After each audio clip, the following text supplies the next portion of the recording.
Dan di NI sendiri memang teorinya itu dari Panji Gumilang nggak menyampaikan silakan ngerampok, silakan nyuri, tapi mengatakan bahwa harta orang di luar kelompok, termasuk orang tua yang belum berbayat itu kafir semua, dicuri nggak apa-apa. Nah dulu tahun 2000 sampai 2002 ketika saya masih di dalam, itu mohon maaf setiap hari kerjaan kita ngerampok. Karena target kita kalau misalnya satu bulan harus bawa 10 miliar, dapatnya misalnya 1 miliar, itu nggak berani pulang kita. Kalau pulang, lepas baju, dicambuk kalau belum berdarah belum mending. Cara ngumpulnya gimana itu Mas? Yang mengharuskan siapa? Kita dulu, ya kita di TRO sudah punya struktur negara, RT, RW, Lurah, Camat itu, dan masing-masing ini juga punya jabatan tertentu. Jadi kalau kita butuh dana, tahun itu ya mohon maaf, ini kalau ada berita di TV, pembantu baru kerja 1 hari kasa karta majikan, itu kerjaan kawan-kawan semua. Pernah 1 hari kita dapat di atas 1 M, 1 hari. Jadi kalau kita butuh dana, siapin 5 orang tim kita perempuan, palsuin KTP, ijazah, dan kartu keluarga. Kita nggak usah lama-lama nyari koran yang biasanya Komplek Elit, Pondok Indah, Permata Hijau, Kalibata. Nggak usah 1 minggu 1 bulan, 1 hari majikan pergi, anak sekolah telepon Abi, rumah kosong. Kita bawa mobil, kalau perlu bawa truk, harta orang kafir nggak apa kita ambil. Jadi kita melakukan kriminal dan kita dulu bangga karena kita menghasilkan banyak. Kalau tidak tercapai maka ini akan menjadi hutang. Terus kita juga bikin yayasan yatim piatu, yayasan duafa. Yayasannya sampai sekarang ada, termasuk yang bikin buku ini salah satu pendiri yayasannya. Dan ini ada di Al Zaitun. Jadi kita tahu orang Indonesia itu baik-baik. Orang Indonesia dermawan. Gak usah pakai kriminal nanti bermasalah dengan aparat. Kita bikin yayasan yatim piatu dulu nongkrong di ATM, di food court, pom bensin, halte busway, taruh di rumah makan, di minimarket, dan itu hasilnya lebih besar. Yang penting organisasinya jelas, proposalnya, surat tugas, kartu nama, KTP, ini loh kami dari yayasan ini, Bapak menyumbang berapa, kalau perlu menjadi nonton per bulan. Dan itu satu yayasan, itu 1 bulan, ada yang sampai dapat 10 miliar. Satu yayasan, dan mereka satu yayasan cabangnya ada di seluruh Indonesia. Jadi kalau melihat ada cewek cantik di depan ATM, ini proposal surat tugas, itu 100%, bukan 99 lagi.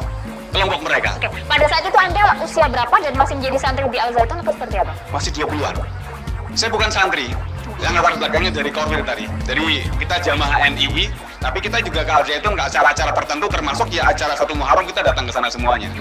Tapi kita juga mendengar informasi, katanya orang-orang yang di teritorial ini kan yang punya prestasi akan menjadi jabatan tertentu di Al Zaitun. Dan di NII sendiri, memang teorinya itu dari Panji Gumilang nggak menyampaikan silakan ngerampok, silakan nyuri, tapi mengatakan bahwa harta orang di luar kelompok, termasuk orang tua yang belum berbayat itu kafir semua, dicuri nggak apa-apa.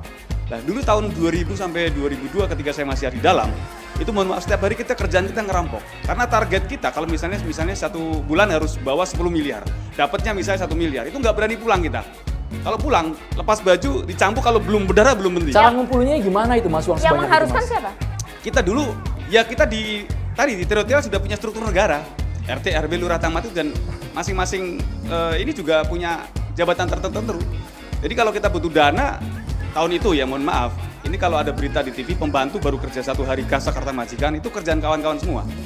Pernah 1 hari kita dapat di atas 1 M, 1 hari. Jadi kalau kita butuh dana, siapin 5 orang tim kita perempuan, palsuin KTP, ijazah, dan kartu keluarga. Kita nggak usah lama-lama nyari koran yang biasanya Komplek Elit, Pondok Indah, Permata Hijau, Kalibata. Nggak usah 1 minggu 1 bulan, 1 hari majikan pergi, anak sekolah telepon Abi, rumah kosong. Kita bawa mobil, kalau perlu bawa truk, harta orang kafir nggak apa kita ambil. Jadi kita melakukan kriminal dan kita dulu bangga karena kita menghasilkan banyak. Kalau tidak tercapai maka ini akan menjadi hutang. Terus kita juga bikin yayasan yatim piatu, yayasan duafa. Yayasannya sampai sekarang ada, termasuk yang bikin buku ini salah satu pendiri yayasannya. Dan ini ada di Al Zaitun. Jadi kita tahu orang Indonesia itu baik-baik. Orang Indonesia dermawan. Nggak usah pakai kriminal nanti bermasalah dengan aparat. Kita bikin yayasan yatim piatu dulu nongkrong di ATM, di food court, pom bensin, halte busway, taruh di rumah makan, di minimarket, dan itu hasilnya lebih besar.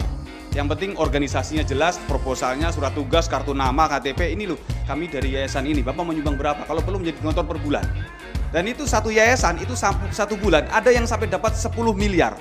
Satu yayasan, dan mereka satu yayasan cabangnya ada di seluruh Indonesia. Jadi kalau ngelihat ada cewek cantik di depan ATM, ini proposal surat tugas, itu 100%, bukan 99 lagi. Kelompok mereka. Oke. Pada saat itu Anda usia berapa dan masih menjadi santri di Al Zaitun atau seperti apa? Masih 20-an. Saya bukan santri.